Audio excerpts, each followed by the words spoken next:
Astaghfirullah. Bismillahirrahmanirrahim. Assalamualaikum warahmatullahi wabarakatuh. Alhamdulillah wassalatu wassalamu ala Rasulillah wa ala alihi wa sahbihi wa mawalah wa la hawla wa la quwata illa billahi wa ba'd. Alhamdulillah, di pagi ini kembali kita bisa duduk untuk bertalabul ilmi, dan kita masih melanjutkan kitab Umdatul Ahkam, dan kita masuk pada hadis Nu'aim Al-Mujmir dari Abu Hurairah radhiyallahu anhu. Kita baca hadisnya.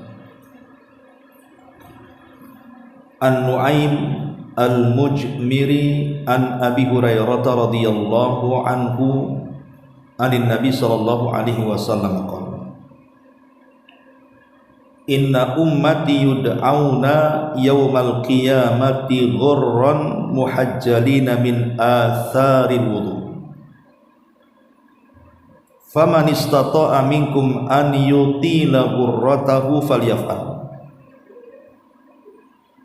Wa fi lafdin akhar ra'aitu Aba Hurairah yatawadda wa ghassala wajhahu wa yadayhi hatta kada yablughal min mankibaini thumma ghassala rijlaihi hatta rafa ila saqaini thumma qala sami'tu Rasulullah sallallahu alaihi wasallam yaqul inna ummati yud'auna yawmal qiyamati ghurran muhajjalina min atharil wudu faman istata'a minkum an yutila ghurratahu wa tahjilahu falyaf'al. Wa fil lafdin li muslimin sami'tu Khalili sallallahu alaihi wasallam yaqul tablughul hilyatu minal mu'min haitsu yablughul wudu. Dari Nu'aim Al-Mujmir dari Abu Hurairah radhiyallahu anhu dari Nabi sallallahu alaihi wasallam bersabda, sesungguhnya umatku akan dihadirkan pada hari kiamat dalam keadaan putih bercahaya disebabkan bekas wudu mereka. Maka barang siapa di antara kalian yang bisa memperpanjang cahayanya, hendaklah melakukannya. Hadis ini dikeluarkan Bukhari dan Muslim. Dalam lafaz yang lainnya, aku melihat Abu Hurairah berwudu lalu membasuh wajahnya dan juga kedua tangannya hingga hampir mencapai lengannya. Kemudian membasuh kedua kakinya hingga meninggi sampai pada kedua betisnya. Kemudian dia berkata, aku mendengar Rasul sallallahu alaihi wasallam bersabda, sungguh umatku datang pada hari kiamat dalam keadaan putih bercahaya disebabkan bekas-bekas wudu mereka. Maka barang siapa di antara kalian mampu untuk memperpanjang cahayanya pada wajahnya, maka hendaklah dia melakukannya. Dan dalam lafaz yang dikeluarkan Imam Muslim, perhiasan seorang mukmin ditentukan sejauh mana air wudu yang membasuhnya. Ma'asyiral muslimat yang dimuliakan Allah Azza wa Jalla, hadis ini atau tiga riwayat ini menjelaskan kepada kita, masih bicara tentang fadilatul wudu, keutamaan dan keistimewaan ibadah wudu. Lah dalam tiga hadis ini ada dua faedah disebutkan oleh para ulama. Pertama, keutamaan wudu, di mana bekas-bekas wudu itu justru menjadi sebab seorang mukmin mendapatkan perhiasan berupa cahaya putih yang berkilau yang sangat indah, di mana akan terpancar pada muka-muka mereka, tangan-tangan mereka, bahkan kaki-kaki mereka. Ini yang pertama. Kemudian yang kedua, sebagian ulama berdalil dengan hadis ini pula bahwa wudu merupakan kekhususan syariat yang khusus untuk umat Islam. Dan inilah pendapat yang dikuatkan oleh Syekhul Islam Ibnu Taimiyah rahimahullahu taala. Di antara dalil penguatnya adalah lakum sima laisat li ahadin minal umam. Dalam hadis Muslim Rasul mengatakan, sesungguhnya kalian memiliki tanda yang tidak dimiliki oleh umat-umat selainnya.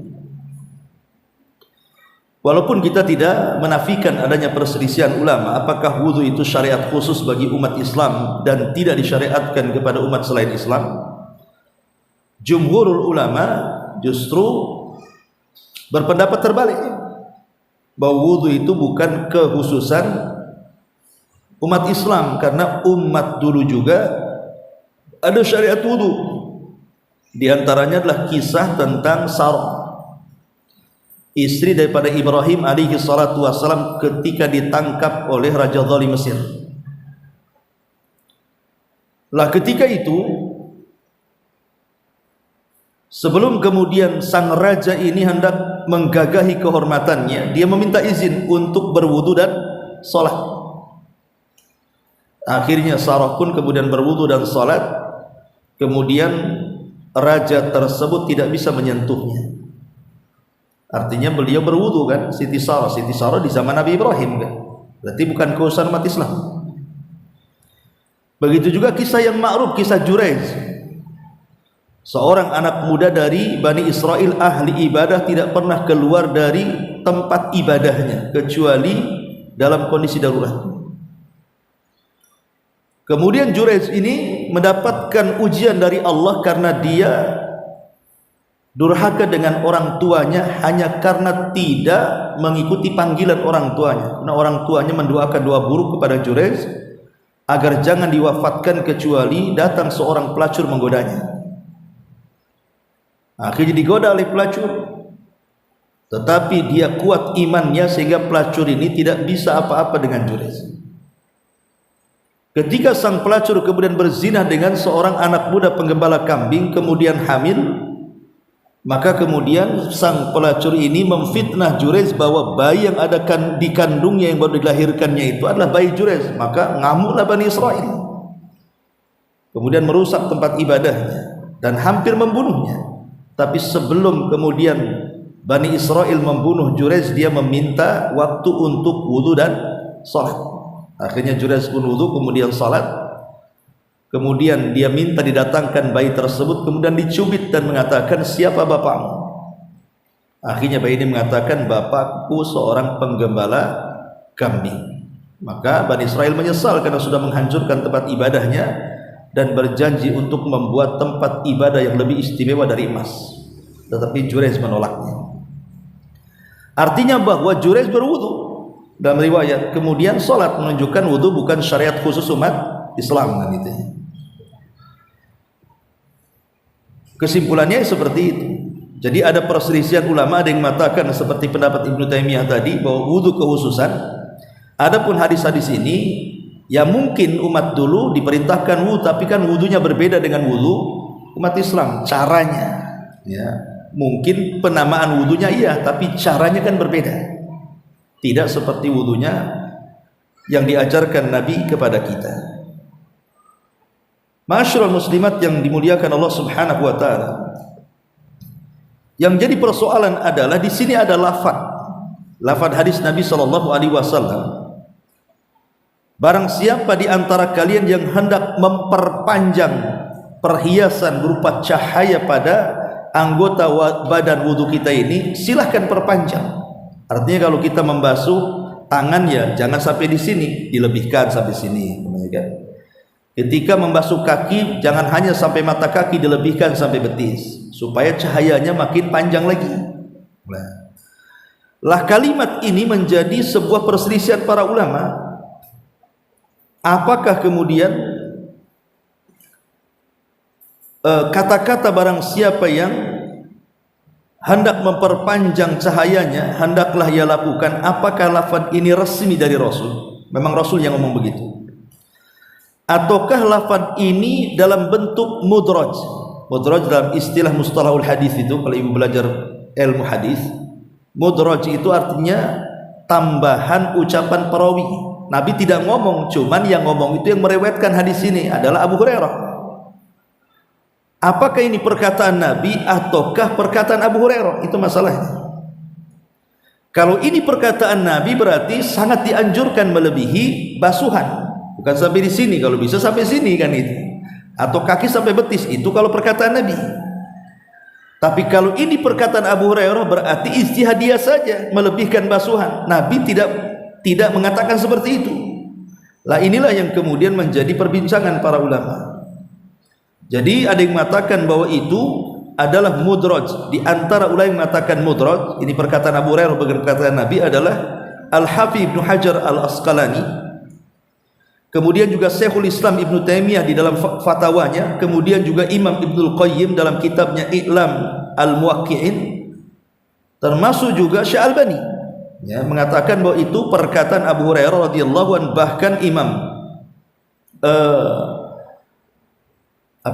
para ulama yang lainnya seperti Imam Nuaim mengatakan la adri qaulahu man istata'a an yutila ghurratahu falyaf'al min qauli Rasulillah sallallahu alaihi wasallam au min qauli Abi Hurairah.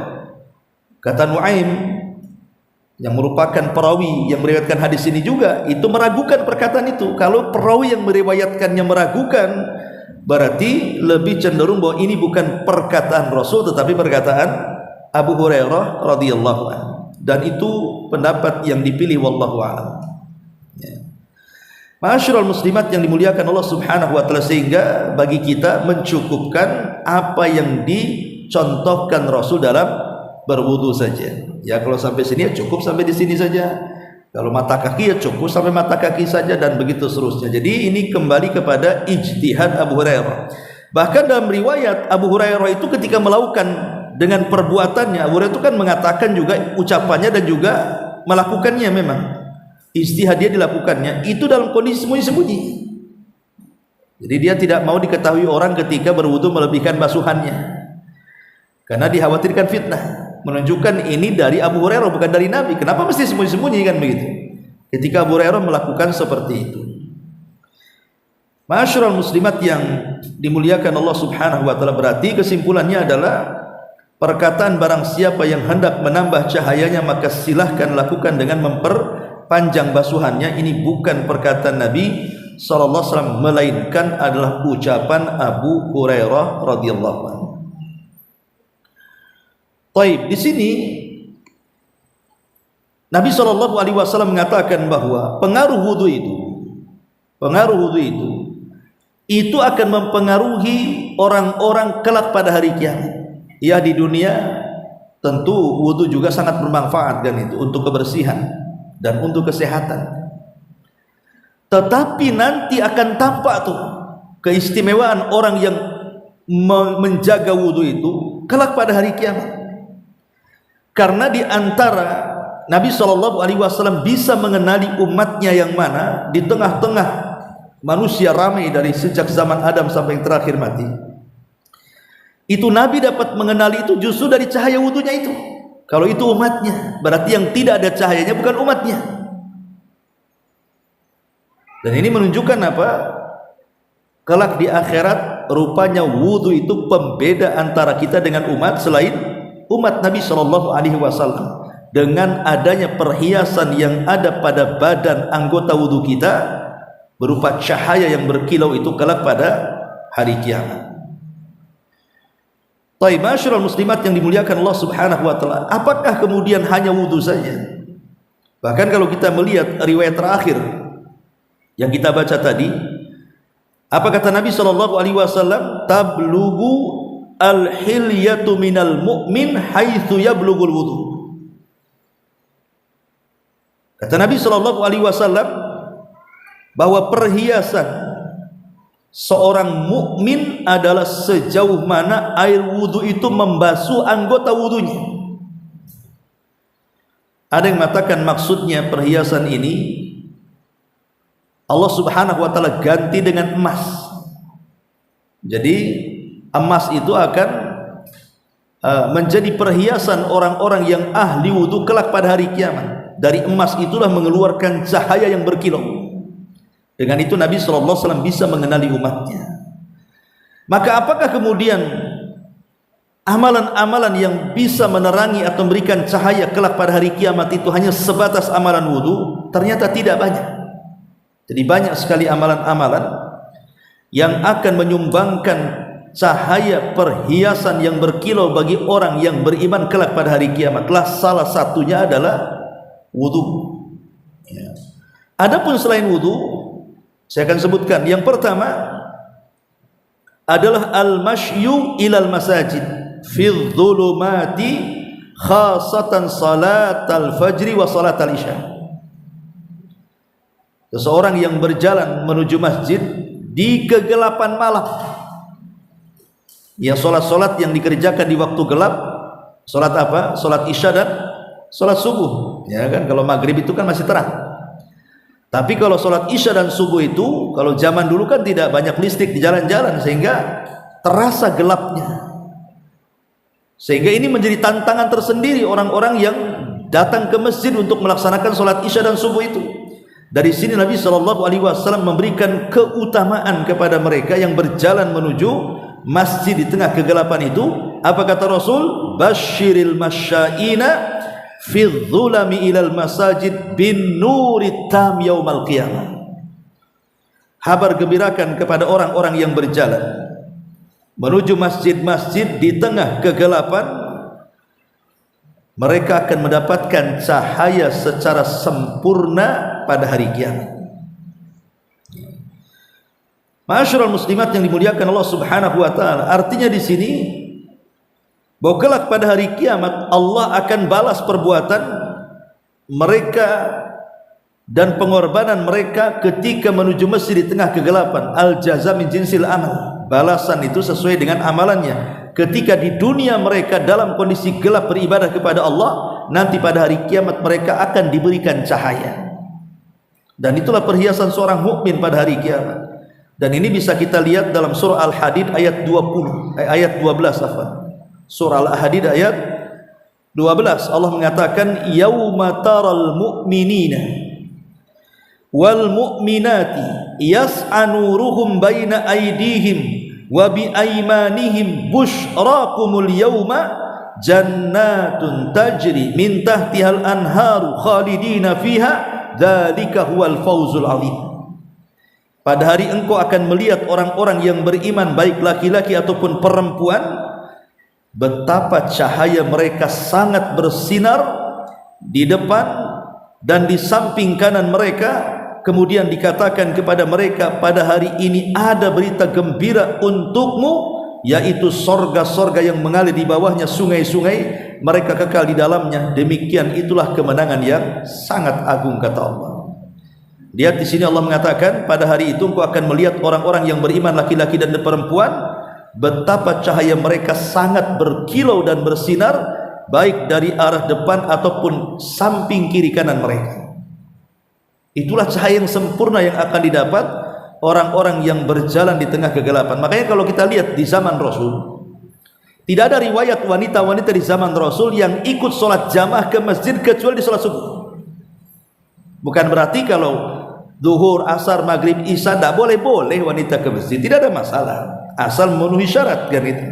Dan tidak boleh dilarang oleh keluarganya atau suaminya kalau sudah memenuhi syarat. Tetapi riwayat yang ada sampai kepada kita itu, bagaimana sahabiah wanita di zaman Rasul ketika ikut sholat berjamaah bersama Rasul itu kebanyakan di sholat subuh. Riwayatnya faedah kan, orang-orang yang berjalan di kegelapan malam ke masjid untuk sholat subuh itu akan mendapatkan cahaya sempurna pada hari kiamat. Ini yang pertama. Yang kedua, tadi sudah disebutkan tentang menyempurnakan basuhan dalam setiap anggota wudu yang harus dibasuh. Sebagaimana hadis Nu'man al-Mujmir yang kita bahas, kita tidak usah membahas lagi. Yang ketiga, langsung saja. Ahlu yaumil jum'ati, orang-orang yang punya semangat untuk melaksanakan sholat Jumat. Mereka tabkir, mandi, kemudian semangat berjalan ke masjid untuk melaksanakan sholat Jumat. Makanya ibu kewajibannya mendorong suami kalau di hari Jumat disuruh cepat-cepat ke masjid gitu ya. Karena Nabi SAW mengatakan, Innallaha azza wa jal yab'atsul ayyama yaumal qiyamati ala hayatiha wa yab'atsu yaumal jum'ati zahra munirata ahliha mahfuna biha kal arushi tahdi ila karimiha tudi'u lahum yamshuna fi dawiha alwanuha kathalji bayadan warihuha yasta kal miski yaquduna fi jibalil kafur yanzuru ilaihim thaqalani ajuban yadkhulunal jannah la yukhalituhum illal muadzinuna al muhtasibun. Ma'asyiral muslimat yang dimuliakan Allah Subhanahu wa taala, di sini Nabi SAW menjelaskan bagaimana orang-orang yang memiliki perhatian ketika di hari Jumat itu, bahwa mereka orang-orang yang senantiasa memperhatikan hari Jumat khususnya bagi laki-laki ya Bu, maka mereka akan diberikan cahaya yang luar biasa. Apa kata Nabi SAW di sini?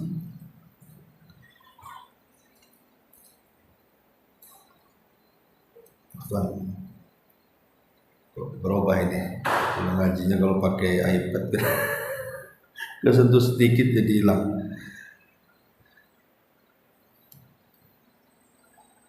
Baik, muncul lagi.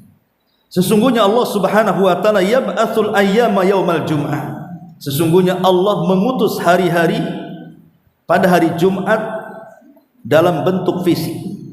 Jadi hari-hari itu dibentuk pada hari Jumat itu dalam bentuk fisik. Ya, jadi amalan-amalan di dunia yang mungkin kita tidak bisa melihatnya, tapi nanti di akhirat itu akan dibentuk fisik. Jangankan di akhirat, di dalam kubur saja amalan-amalan yang kita lakukan itu akan berubah dalam bentuk fisik kan. Di mana ada laki-laki yang menemui orang-orang yang di kuburan itu, kemudian mengajak bicara, mengajak ngobrol, kemudian setelah kiamat mau dibangkitkan tiba-tiba ditanya, siapa kamu? Kamu kok baik kali orangnya, ngajak bicara dengan kita, kemudian juga mau menemani kita. Rupanya kemudian dia mengatakan, saya adalah amal soleh. Jadi amalan-amalan pada hari kiamat termasuk hari-hari juga akan dibentuk, ada fisiknya ya. Lah kemudian dan juga akan diutus hari Jumat. Hari Jumat pun akan diutus oleh Allah Subhanahu wa taala seperti bunga yang sangat bercahaya ya. Kemudian di ujung hadis Nabi SAW mengatakan, di mana orang-orang yang suka ke masjid di hari Jumat itu tiba-tiba kemudian mereka memiliki cahaya, sehingga disebutkan penduduk yang lainnya baik dari kalangan manusia atau jin ketika melihat orang-orang yang punya perhatian dengan hari Jumat itu, mereka heran. Karena mereka masuk sorga itu tidak ada yang menyertai selain orang-orang yang ditugaskan sebagai azan dan dengan azannya mengharap pahala Allah. Jadi ada dua kelompok di sini. Ada orang-orang yang mencintai hari Jumat sehingga bercahaya gitu ya. Kemudian juga disusul dengan para muadzin yang ketika azan itu tidak mengharap pahala kecuali Allah Subhanahu wa taala. Nah, ini yang ketiga. Kemudian yang keempat, qira'atu suratil kahfi yaumal jum'ah, membaca surah Al-Kahfi di hari Jumat.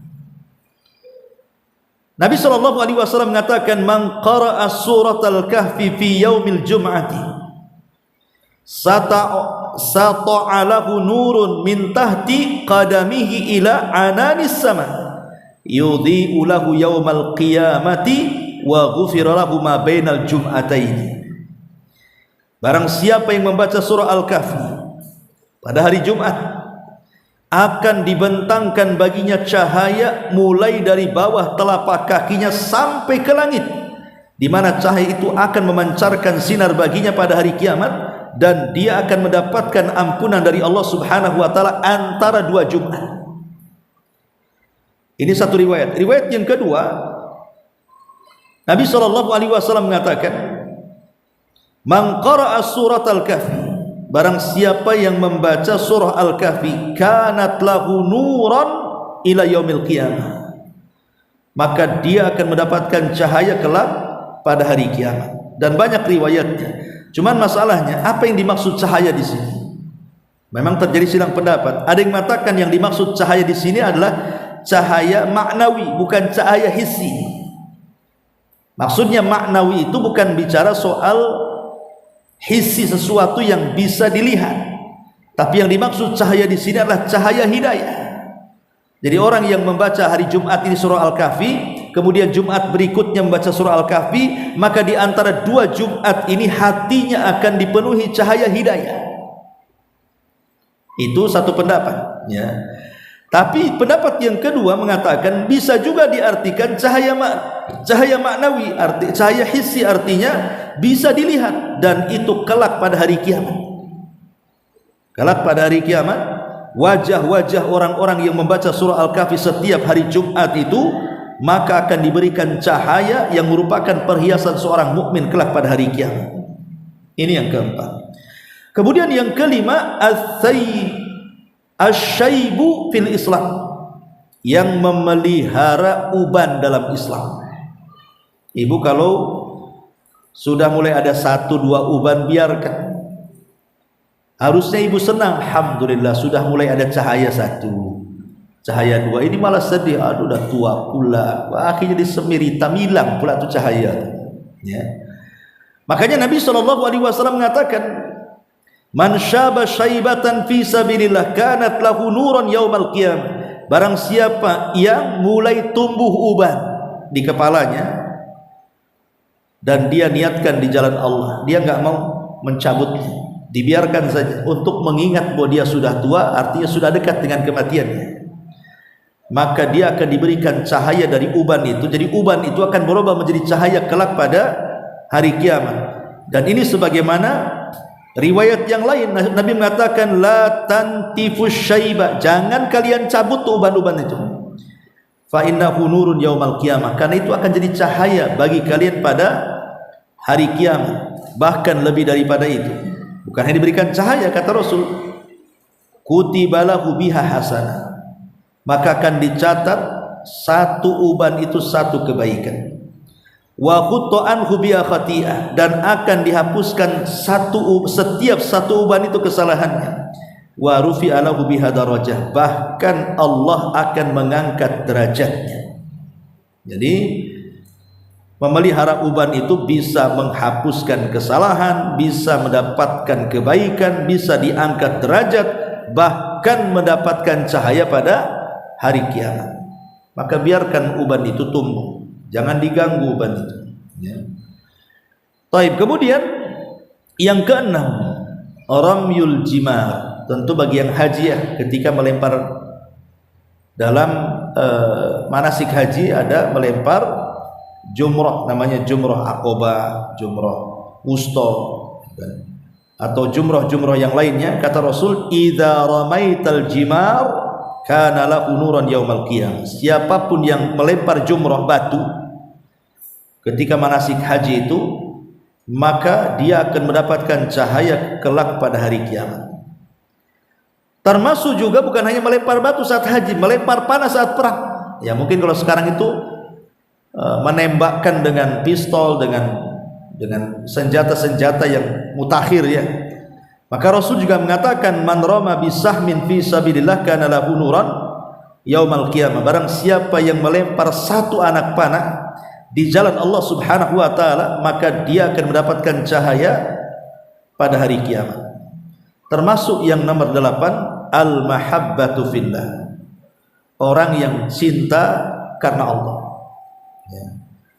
Disebutkan dalam sebuah hadis yang dikeluarkan atau yang riwayat Abu Hurairah radhiyallahu anhu dan disahihkan oleh Syekh Nasir Al-Albani rahimahullah taala, inna min ibadillahi ibadan laisu bi anbiya yaghbituhumul anbiya wasyuhada qila man hum la'allana nuhibbuhum ya Rasulullah. Sesungguhnya di antara hamba-hamba Allah ada yang bukan nabi, tetapi para nabi dan syuhada sangat cemburu dengan dia. Lihat, sampai dicemburui para nabi dan para syuhada. Siapa orang ini? Sahabat bertanya Rasul, siapa sifatkan orang ini seperti apa supaya kami bisa menirunya, mencintainya. Maka Rasul mengatakan, hum qaumun tahabu binurillah min ghairi arhamin wala ansabin wujuhuhum nurun ala manabir min nur la yakhafuna idza khafan nas wala yahzanuna idza hazinan nas. Maka Nabi SAW mengatakan mereka adalah orang-orang yang saling mencintai karena Allah, padahal tidak ada hubungan kekerabatan, tidak ada pula hubungan nasab di antara mereka. Wajah-wajah mereka penuh dengan cahaya, tidak takut di saat banyak manusia ketakutan, dan tidak bersedih di saat manusia banyak kesedihan.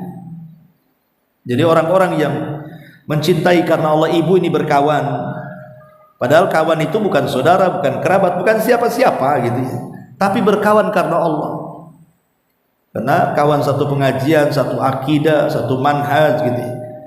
Ya, berkawan karena Allah Subhanahu wa ta'ala, berkunjung ke rumahnya, ngobrol soal agama, tidak ada keinginan dunia sama sekali. Karena ada orang yang berkawan itu kan memang pengen dekat, lama-lama ujung-ujungnya pinjam uang. Nah, ini bahaya kayak gini ya. Nanti dekat, tahu-tahu pinjam sesuatu, atau karena ada urusan yang lain. Ini kawan nih harus dekati nih, dia pejabat tuh, nanti kalau urusan bisa enak saya lewat dia katanya. Nah, karena ada juga yang kayak gitu ya. Itu bukan karena Allah, karena dunia. Memang murni karena Allah perkawanan itu, maka mereka akan diberikan cahaya pada hari kiamat. Kemudian yang nomor 9 ada ussalati bitu'maninati wal khusyuk, melaksanakan salat dengan mendatangkan semua hal-hal yang terkait dengan salat seperti tumanina dan khusyuk. Memang betul-betul punya perhatian dengan salat, mendatangkan syarat-syaratnya, mendatangkan rukun-rukunnya, mendatangkan wajib-wajibnya, mendatangkan sunnah-sunnahnya.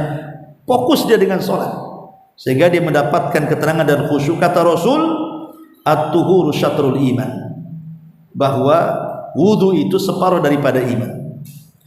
Walhamdulillah tamla'ul mizan, dan ucapan alhamdulillah itu bisa memenuhi timbangan. Wa subhanallah walhamdulillah tamla'ani au tamla'u ma bainas samawati wal ardh, dan ucapan subhanallah dan alhamdulillah itu bisa memenuhi antara langit dan bumi. Kemudian Rasul mengatakan wassalatu nurun, dan salat itu adalah cahaya. Jadi kalau kita punya perhatian dengan salat yang merupakan cahaya, maka cahaya salat itu akan diberikan kepada orang yang salat. Kemudian yang nomor 10, mulazamatu ahabil biqaulillah al-masajid, senang untuk duduk di masjid-masjid Allah. Kayak ibu sekarang ini kan ya, buat kegiatan dalam masjid, senang ke masjid itu karena di situ ada zikir, di situ ada baca Quran, di situ ada salat, dan begitu seterusnya, ada ngaji ya. Maka ketika Allah Subhanahu wa taala mengatakan dalam surah Nur ayat 35-37 itu, Allahu nurus samawati wal ardh, Allah ada cahaya langit dan bumi. Mathalu nurihi kamishkatin fiha misbah, al-misbahu fi juzaja, al-juzajatu ka'annaha kaukabun dhurri yuqidu min syajaratin mubarakatin zaitunatin la syarqiyatin wala gharbiyah, sampai kepada ayat nurun ala nur yahdillahu linurihi man yasha wa yadribullahu al-amthal linnas wallahu bikulli syai'in alim. Jadi setelah Allah menceritakan tentang cahaya langit dan bumi, kemudian menceritakan tentang hati seorang mukmin itu seperti lentera yang mengeluarkan cahaya sehingga menerangi orang-orang di sekitarnya. Setelah itu Allah mengatakan apa? Fi buyutin adinallahu an turfa wa yudhkara fiha ismuhu yusabbihu lahu fiha bil ghudwi wal asal.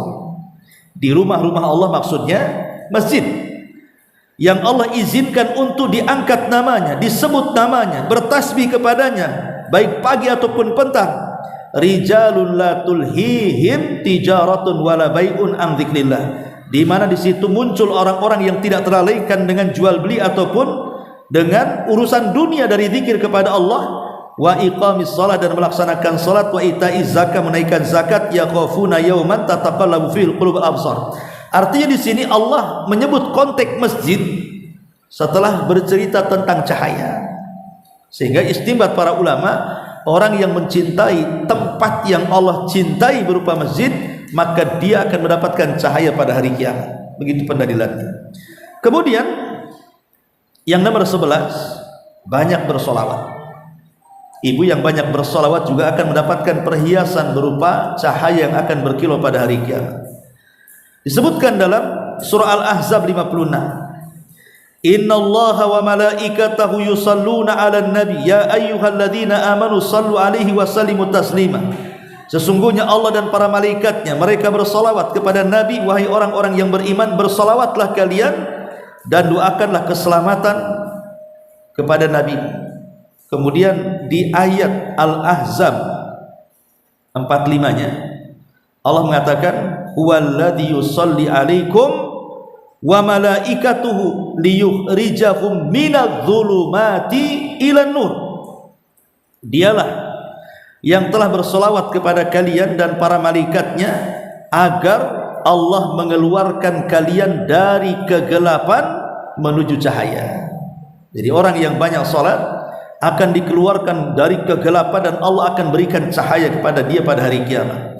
Kemudian yang nomor 12, ghaddul basari amma haramallah, berusaha untuk menundukkan pandangan, berusaha untuk menundukkan pandangan dari hal-hal yang diharamkan.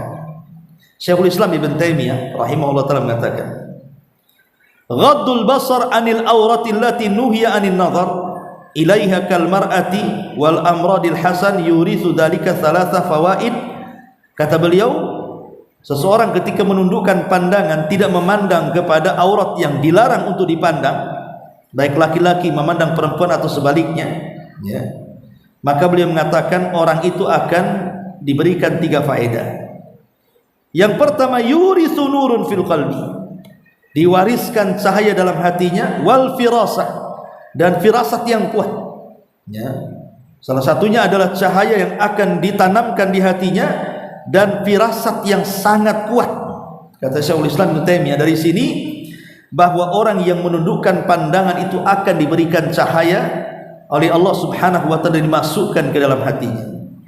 Kemudian yang nomor 13, at-tamassuk bima jaa bihi nabiyuna sallallahu alaihi wasallam, orang yang berpegang teguh betul-betul dengan syariat yang diajarkan Nabi sallallahu alaihi wasallam, sebagaimana ibu bisa baca dalam surah Al-Maidah ayat 15. Ja'akum minallahi nurun wa kitabun mubin. Telah datang kepada kalian dari Allah cahaya dan juga kitab yang jelas. Kemudian yang nomor 14, al-iffatu, menjaga kehormatan. Anti menjadi pengemis dan meminta-minta. Betul-betul dia jaga kehormatannya, jangan sampai rendah. Cukuplah Allah yang mengangkat dan Allah yang merendahkan. Kalau Allah mengangkat, tidak ada yang sanggup merendahkan. Tapi kalau sudah merendahkan, tidak ada yang sanggup untuk mengangkat. Dan kita berdoa semoga Allah mengangkat derajat kita lah. Orang-orang yang tamasuk dengan sunnah Nabi,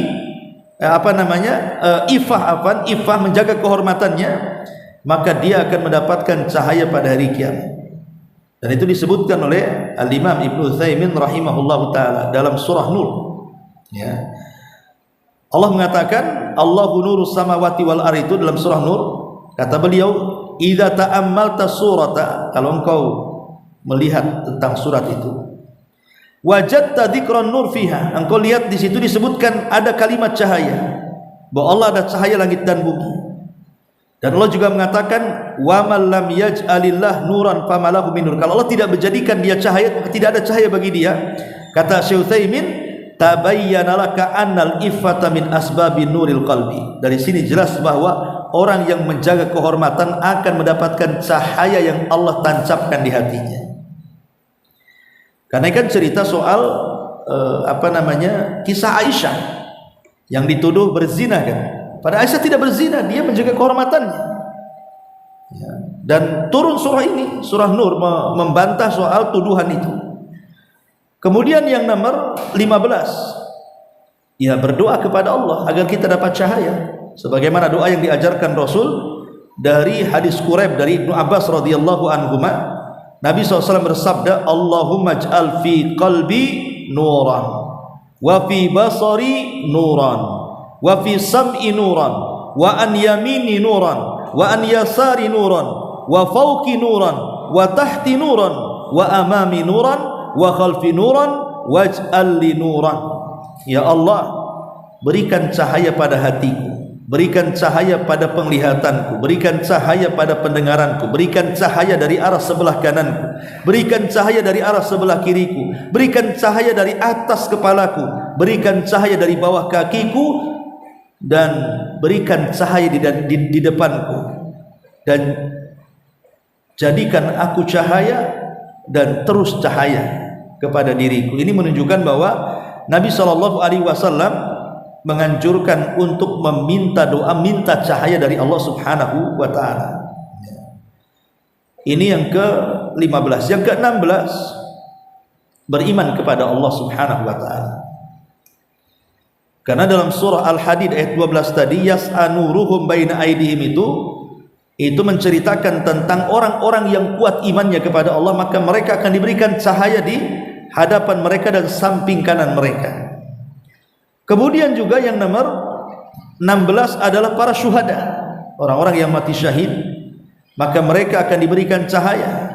Nabi SAW, Allah Subhanahu wa ta'ala mengatakan dalam surah Al-Hadid ayat 19, walladzina amanu billahi wa rusulihi ulaika humus siddiquna wasyuhada inda rabbihim lahum ajruhum wa nuruhum. Di sini kata-kata lahum ajruhum wa nuruhum walladzina kafaru wa kadzdzabu bi ayatina ulaika ashabul jahim. Orang-orang yang beriman kepada Allah dan Rasulnya, dan mereka orang-orang yang siddiqun, orang-orang yang membela kebenaran, wasyuhada, dan orang-orang yang mati syahid. Maka orang-orang yang mati syahid ini pahala mereka akan diserahkan kepada Rabb mereka, serta cahaya mereka akan diserahkan kepada Rabbnya. Jadi para syuhada juga akan mendapatkan cahaya dari Allah Subhanahu wa ta'ala. Termasuk juga al-muqsituna fi wilayatin, imam-imam yang adil, para pemimpin-pemimpin yang adil, bukan pemimpin yang zalim, bukan yang diktator. Karena disebutkan dalam hadis dari Abdullah ibn Amr ibn As radhiyallahu anhu dari Nabi SAW, innal muqsitina indallah, orang-orang yang berbuat adil dari kalangan pemimpin itu di sisi Allah kelak pada hari kiamat, ala manabir min nur, mereka berada di mimbar-mimbar cahaya, ala yaminir rahman, di sebelah kanan Allah Subhanahu wa ta'ala, alladzina ya'diluna fi hukmihim wa ahlihim wa mawalau, yaitu orang-orang yang berbuat adil pada hukumnya, pada keluarganya, dan pada rakyat yang dipimpinnya. Ini juga termasuk orang-orang yang akan mendapatkan cahaya pada hari kiamat. Dan tentu yang paling besar adalah orang yang beriman dan bertauhid kepada Allah Subhanahu wa ta'ala. Ketika mereka di dunia, Allah katakan wa yukhrijuhum minadh-dhulumati ila nur. Inilah diantara 20 penyebab orang itu akan mendapatkan perhiasan pada hari kiamat berupa cahaya. Lah salah satunya adalah bicara soal wudu. Ya, maka jangan remehkan soal wudu ketika kita membasuh demi basuhan, dan harus sempurna, sebab kalau ada sebagian anggota wudu tidak terbasuh selain celaka, maka dia tidak dianggap sah wudunya. Karena di masa Rasul sudah saya jelaskan, ada sahabat yang ketika mencuci kaki ada areal tempat wudu yang tidak tersentuh sebesar 1 dinar. Maka Rasul berteriak dari atas kendaraannya, wailun lil aqabi minan nar, celakalah bagi tumit-tumit yang tidak tersentuh air wudu kelak di neraka. Nauzubillah. Nah, ini diantara faedah hadis yang kita bahas. Baik, sampai di sini kita buka tanya jawab sudah. Ada waktu 10 menit.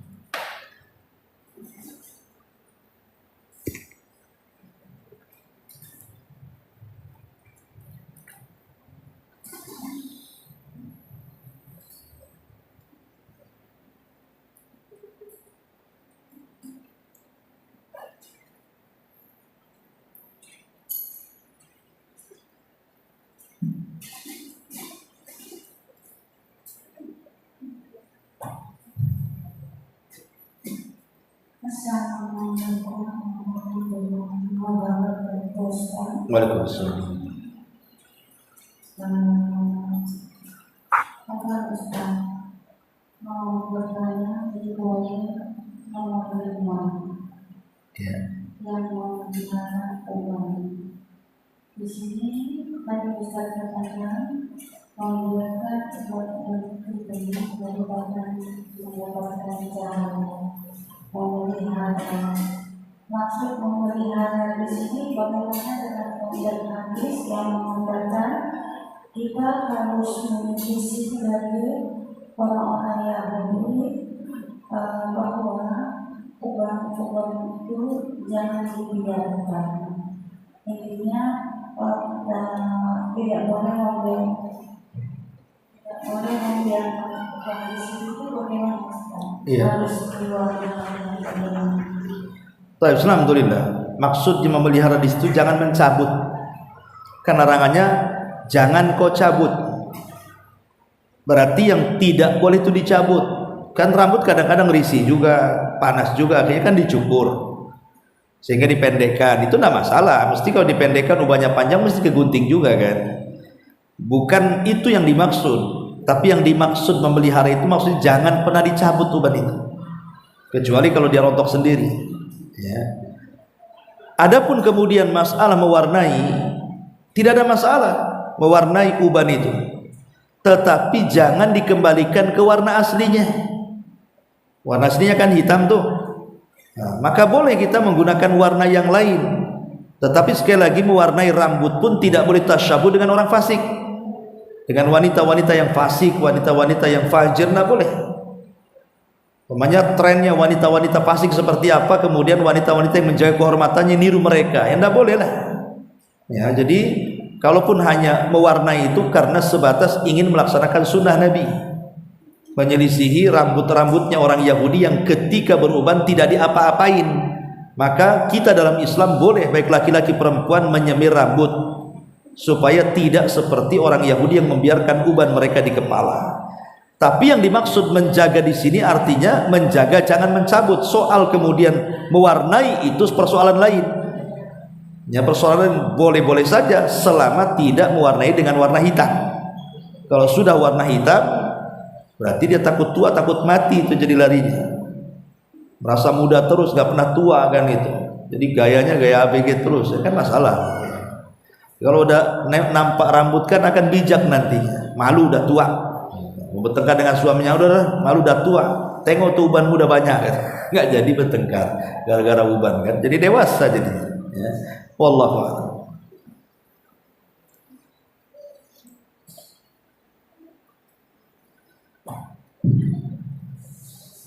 Pada nomor berikutnya para syuhada itu juga salah satu akan mendapatkan cahaya dari Islam ketika zaman meninggal. Terus Ustaz, yang ada di benaknya Ustaz,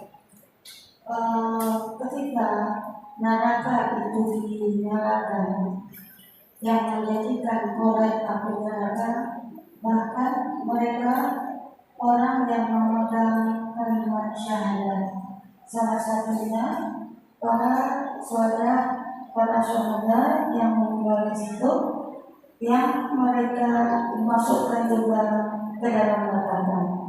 Terus para penuntut dan memberikan istighfar. Yang akan tanyakan Ustaz, sejauh apa Ustaz sehingga mereka itu tidak ada ampunan dari Allah Subhanahu wa Ta'ala kecuali mereka dijadikan korek neraka. Padahal mereka sendiri mungkin tidak merasakan apa yang ada di hatinya. Suatu masa mereka akan dijadikan korek neraka. Ya, alhamdulillah. Masalah hadis awal man tusyira bihi yaumal qiyamah, orang yang disentuh pertama kali pada hari kiamat adalah mereka para syuhada, para pakar Quran dan orang-orang yang ahli sedekah. Penjelasan para ulama ketika menjelaskan hadis ini, mereka mengatakan amal manusia dengan selain Allah itu ada 3 macam. Seseorang beramal bukan karena Allah itu ada 3 macam. Kalau beramal kepada Allah sudah jelas jangan dibahas, pasti diterima. Kita membahas amalan bukan karena Allah. Yang pertama, orang-orang yang mereka beramal bukan karena Allah secara mutlak. Mereka tidak beramal kepada Allah Subhanahu wa taala secara mutlak karena riya mahad. Memang tok-tokan riya bahasanya. Dari mulai awal, tengah, akhir riya memang tujuannya, enggak ada yang lain. Lah yang seperti inilah yang kemudian dicontohkan dalam hadis ini. Jadi mulai dari awal, tengah, akhir riya.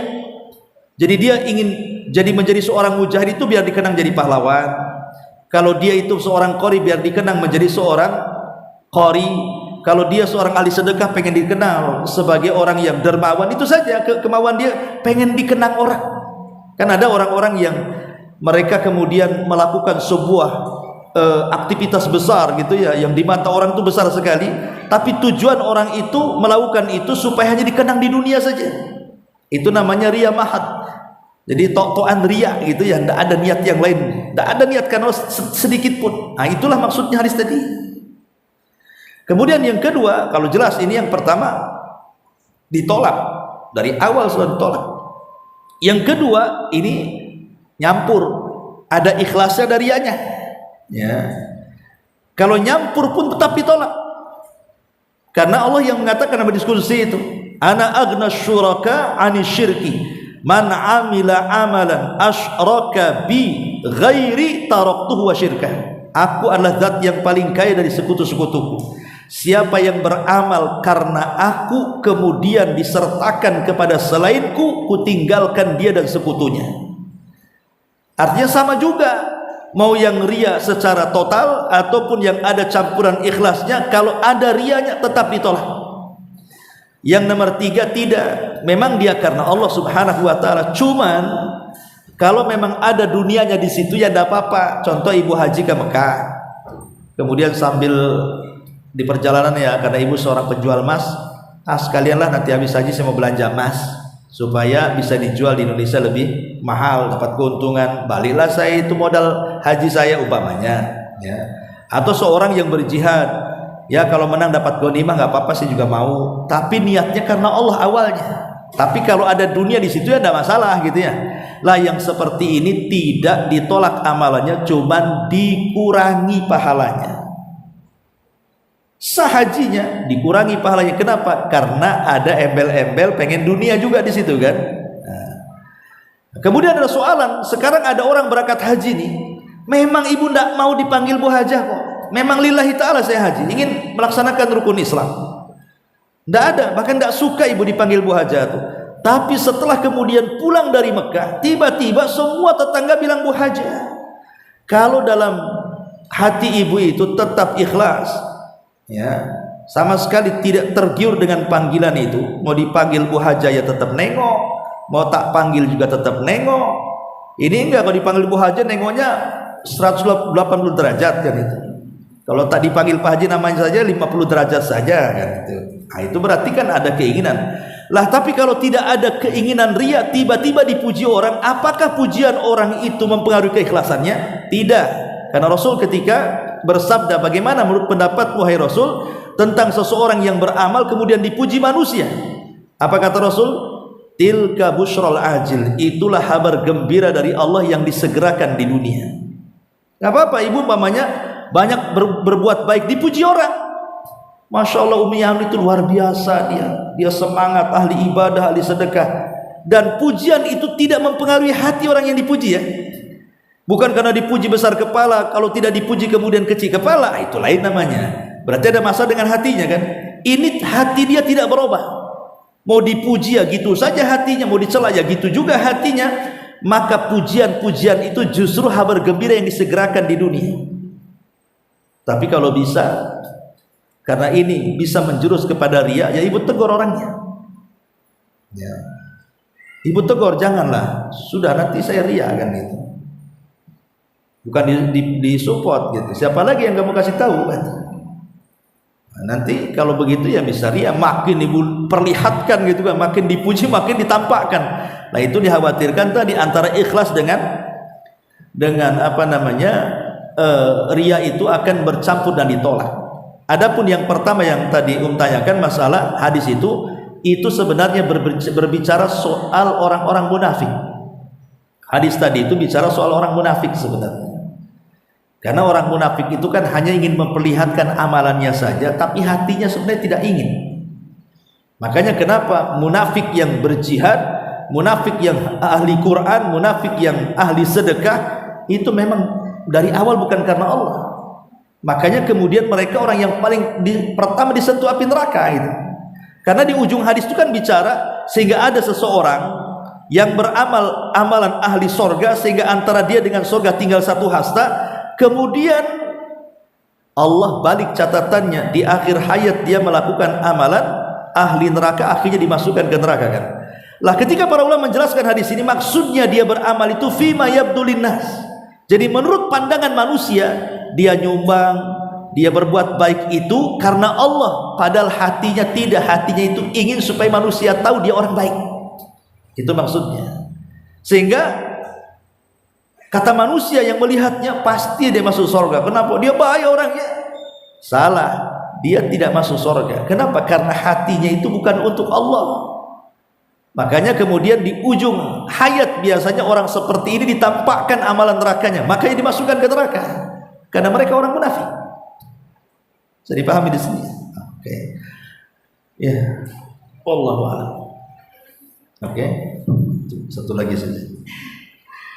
Berkaitan sama orang munafik ya, seperti dia. Terus di sini ada poin berikutnya yang bersahabat dengan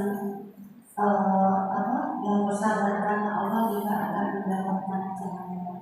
Di sini Allah Maha tahu apa yang ada di hati kita ya Ustaz, tujuan kita, persahabatan kita. Bahkan cinta kita juga Allah tahu kepada siapa kita menaruhkan cinta, kepada sahabat-sahabat kita ya Ustaz. Terus di dalam semua ini terkadang banyak ujian yang kita alami Ustaz tentang persahabatan ini. Namun demikian, setan itu tidak akan pernah ridho ketika kita bersahabat karena Allah, bermajelis karena Allah. Hati kita Allah tahu. Namun ketika di ujung dari kematian kita, ketika kita melakukan hal-hal yang sebenarnya kita tidak inginkan hal itu terjadi pada diri kita, apakah kelak juga Allah akan masukkan kita ke dalam golongan orang yang menafikan Islam? Ya, alhamdulillah masalah seseorang berteman karena Allah itu. Kan ada hadis yang mengatakan ketika ada orang yang hendak menziarahi temannya di negeri yang sangat jauh, lillah karena Allah, akhirnya Allah utus malaikat untuk menghadangnya. Malaikat ini menjelma manusia, tiba-tiba menghadang orang yang sedang safar menuju temannya itu. Kemudian ditanya, hendak kemana wahai fulan? Saya hendak mengunjungi saudara saya fulan bin fulan. Apakah engkau berkunjung ke tempat dia karena sebuah bisnis? Dia mengatakan tidak. Ataukah berkunjung ke tempat dia karena ada keuntungan dunia? Dia mengatakan tidak. Pokoknya setiap ditanya apakah ada embel-embel yang lain soal dunia, dia mengatakan tidak. Kemudian ditanya, lalu apa tujuan kamu sebenarnya berkunjung ke rumah dia itu? Dia mengatakan lillah, karena kecintaanku kepada dia karena Allah. Maka kemudian malaikat ini baru ngaku kalau dia malaikat. Kemudian dia mengatakan, kalau seandainya niatmu benar, memang betul-betul karena Allah Subhanahu wa ta'ala, bukan karena yang lainnya, maka setiap langkah-langkah menuju dia diampuni oleh Allah Subhanahu wa ta'ala. Artinya bahwa hadis ini menunjukkan bagaimana besar dan agungnya orang itu berteman karena Allah. Tapi memang sedikit sekali orang yang berteman karena Allah itu. Sedikit sekali orang yang mau berteman di waktu susah tetap berteman, di waktu senang tetap berteman, itu sulit sekali. Makanya pahalanya juga besar. Sampai para nabi itu akhirnya juga cemburu, kok ada orang yang dapat mimbar di bawah arsy itu. Kok ada orang dapat, padahal dia bukan nabi, bukan syuhada, bukan siapa-siapa kan. Hanya amalan ini. Coba Karena memang sedikit berteman karena Allah itu, sedikit sekali. Tapi kalau berteman karena dunia, ya itulah paling banyak sekali. Ya, jadi dari sini, karena sampai ada cerita, saya lupa gimana ceritanya. Pokoknya ada seseorang itu diuji oleh bapaknya, karena anaknya ini banyak temannya di mana-mana. Kemudian bapaknya mengatakan, bagaimana nak seandainya kau dapat satu teman tapi baik, dengan sekian banyak temanmu, ya ada yang baik ada yang jahat, mendingan yang mana? Ya kata anak ini, ya mendingan banyak teman lah kan gitu, daripada satu orang bosan lah sama dia terus. Akhirnya kemudian ayahnya pura-pura sakit dan ngomong sama anaknya, nak kayaknya bapakmu sebentar lagi mau mati, kecuali harus ditangani dokter, dioperasi, dan itu sekian miliar habisnya. Bisa nggak kau ini mintalah pinjam sama teman-temanmu. Mulailah, karena dia punya teman banyak, didatangi satu-satu. Ketika tahu bahwa dia butuh duit, satu-satu temannya nggak ada, satu. Akhirnya tidak ada satupun yang menjamin uang sebanyak itu, dengan berbagai macam alasan, dengan pokoknya intinya nggak mau bantu sebenarnya. Tiba-tiba kemudian ayahnya ini kan sedang bersandiwara sebenarnya. Dia sudah ngomong sama kawannya, ya, nanti coba kamu bilang akan membantu aku sama anakku, nanti anakku akan ngomong sama kamu. Jadi anaknya ngomong sama kawan bapaknya. Ketika mendengar bahwa bapaknya itu sudah sakit, dia seolah-olah membantu, berapapun saya bantu, tampak gitu keinginan. Padahal sebenarnya sandiwara kan, hanya ingin menguji anaknya. Dari situ anaknya baru menangis, subhanallah, kawan sebanyak itu tuh apa? Rupanya tidak bisa nolong orang tuanya, tapi satu orang ini kok bisa dia nolong orang tuanya. Nah ini kan, ini lihat di sini bahwa kawan baik itu sebenarnya akan tampak ketika kita susah. Ya. Kawan baik itu akan tampak di situ. Kalau kita senang, ya semua pengen berkawan dengan kita. Tapi ketika kita susah, disitulah tampak siapa yang menolong kita. Gitu. Siapa yang hanya nolong sekali-kali saja kalau ada perlunya. Nah itu nanti nampak di situ. Wallahu a'lam bishawab. Mawjud. Kayaknya harus cepat-cepat ditutup. Subhanallah, hamdika, syadallah ilaha illa anta astaghfiruka wa atubu ilaik. Allahu ta'ala alam.